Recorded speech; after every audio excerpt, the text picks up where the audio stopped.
Hello అందరికీ ఈరోజు ఆలు మటర్ పలావ్ చేసాము. చాలా టేస్టీగా చాలా పర్ఫెక్ట్గా వస్తుంది. ఇంకా తింటుంటే ఇంకా తినేయాలనిపించేలాగా ఉంటుంది. ఈ పలావ్ అనేది ఫెస్టివల్స్ అయినా ఏదైనా పార్టీలు అయినా చాలా సింపుల్గా చేసుకోవచ్చు. ఈ పలావ్ ఎలా చేయాలో ఈ వీడియో చూసే ముందర నా ఛానల్ మీరు సబ్స్క్రైబ్ చేసుకోకపోతే సబ్స్క్రైబ్ చేసుకోండి. పక్కన ఉన్న బెల్ ఐకాన్ ట్యాగ్ చేయండి. ఏ వీడియోలు పోస్ట్ చేసిన నోటిఫికేషన్ అనేది మీకు తప్పకుండా వస్తుంది. తప్పకుండా చూడండి.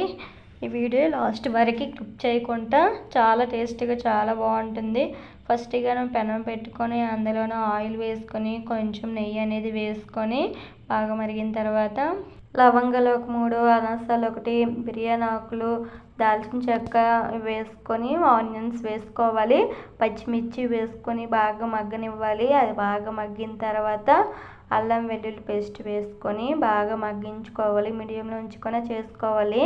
ఈ పలావ్ అనేది చాలా టేస్టీగా చాలా పర్ఫెక్ట్గా వస్తుంది. అది బాగా మగ్గిన తర్వాత మటర్ వేసుకోవాలి.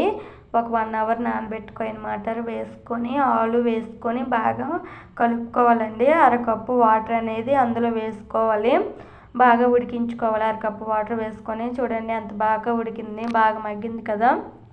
బిర్యానీ మసాలా, గరం మసాలా, మిరియాల పౌడర్ వేసుకొని బాగా మగ్గనిచ్చుకోవాలి. అది బాగా మగ్గిన తర్వాత 1 గ్లాస్ బియ్యం తీసుకొని బాగా వాష్ చేసుకొని అరగంట సేపు నానబెట్టుకోవాలి. ఆ రైస్ అనేది బాగా వాష్ చేసుకొని అందులో వేసుకోవాలి.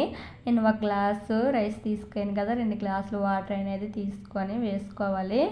బాగా కలుపుకొని తర్వాత వాటర్ అనేది వేసుకోయాను. దానికి తగినట్టుగా సాల్ట్ అనేది వేసుకొని బాగా సిమ్లో ఉంచుకొని మూత వేసుకోవాలండి. చూడండి 15 లేదా 20 మినిట్స్ వరకు వెయిట్ చేసిన తర్వాత చూడండి ఎంత బాగా వచ్చింది పలావ్ అనేది. చాలా టేస్టీగా చాలా సింపుల్గా అయిపోద్ది. ఏ ఫంక్షన్ అయినా పార్టీలు అయినా చాలా సింపుల్గా చేసుకో రెసిపీ. చిన్నపిల్లలకు కూడా లంచ్ బాక్స్లో పెట్టచ్చు ఈ పలావ్ అనేది. ఈ వీడియో మీకు నచ్చినట్లయితే లైక్ చేయండి, షేర్ చేయండి, కామెంట్ చేయండి. బాయ్ అందరికీ.